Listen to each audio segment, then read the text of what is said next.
What's the meaning of best boy?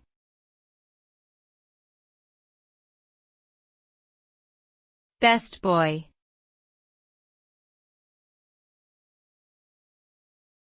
Best boy.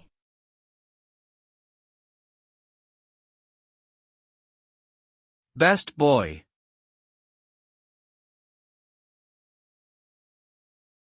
Best boy.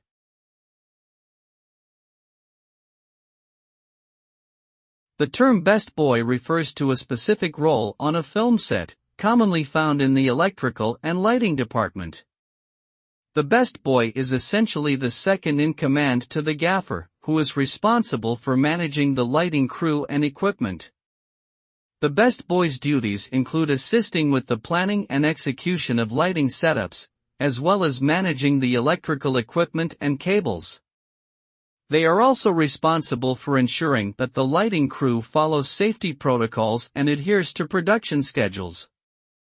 The term best boy has been used in the film industry for over a century and is considered an important position in the production process.